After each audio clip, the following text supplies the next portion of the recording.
تک محدود نہیں. اللہ کی نعمتوں کو جب دیکھو تو ماں باپ عطا کیا بڑی عظیم نعمت ہے. ماں باپ بندے کے لیے بڑی عظیم نعمت ہے. بیوی بچے عطا کیے بڑی عظیم نعمت ہے. کھانے پینے کی چیزیں عطا کی بڑی عظیم نعمت ہے. اتنی نعمتیں استعمال کرنے کے بعد اللہ کی اگر ایک سجدہ کرنے کے لیے اگر آپ کو موقع نہیں ہے, اس کا شکر ادا کرنے کے لیے اگر آپ کے پاس موقع نہیں ہے, تو یقین جان لو کہ آپ سے زیادہ خسارے میں کوئی نہیں ہے, آپ سے زیادہ نقصان میں کوئی نہیں ہے. انہی کندھوں پر نہ جانے کتنے لوگوں کو شہر خموشہ کے حوالے کر کے آپ آئے ہو. ایک دن دوسرے کے کندھے پر سوار ہو کر کے آپ بھی جاؤ گے اور اسی شہر خموشہ کے حوالے کر کے لوگ چلے آئیں گے. لیکن آپ کے ساتھ جائے گا کیا؟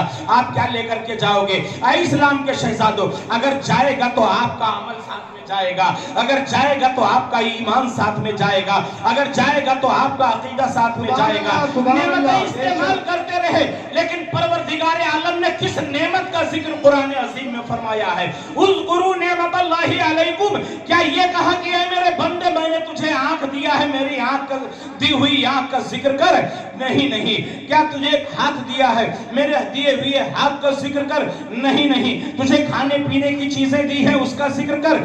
نہیں نہیں. تجھے ماں باپ دیے ہیں, اس کا ذکر کر؟ نہیں نہیں. تو پھر کس چیز کا ذکر؟ اے لوگو, اللہ نے سب سے بڑی نعمت جو ہمیں عطا کی ہے وہ جناب محمد رسول اللہ صلی اللہ علیہ وسلم کو عطا فرما دیا ہے. ہمارے آپ کے لیے سب سے بڑی نعمت رسول اللہ کی مقدس زندگی پاک ہے, ذات گرامی رسول ہے. اے اسلام کے شہزادوں, آؤ دیکھو, میں مختصر سے وقت میں اپنے پیغمبر کی پیدائش کی یہ محفل ہے.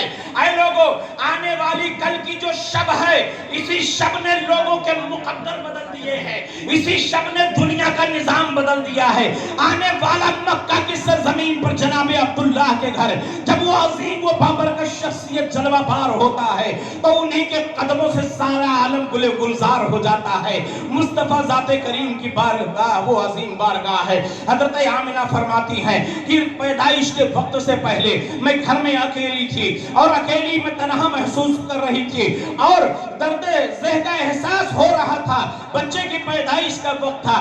رسول اللہ کی پیاری ماں بیان کرتی ہے, میری ایک خاتون رشتہ دار میرے پاس موجود تھی. میں نے ان سے کہا کہ جاؤ کسی دائی کو بلا کر کے لے آؤ. اے اسلام کے شہزادوں, عام طریقے سے ایسے وقت میں جب گھر میں کوئی نہ ہو اور کوئی دائی بھی موجود نہ ہو, ایسے وقت میں دقت اور پریشانی بہت زیادہ محسوس ہوتی ہے.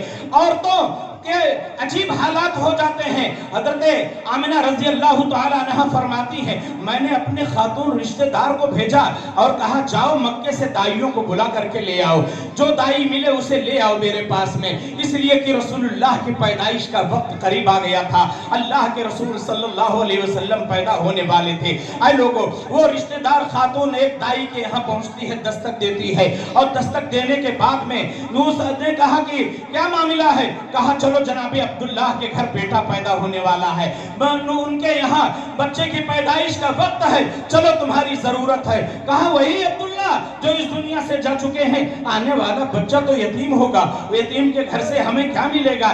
دائی نے اتنا کہہ کر کے دروازہ بند کر لیا. ایک تو آئی نہیں, دوسرے اس نے اتنا زبردست طنز کیا کہ آنے والا بچہ یتیم ہے اور یتیم کے گھر سے مجھے کیا ملے گا. اس دائی کو کیا معلوم تھا کہ آنے والا وہ یتیم ہی نہیں بلکہ یتیموں کا رکھوالا بن کر کے اس دائی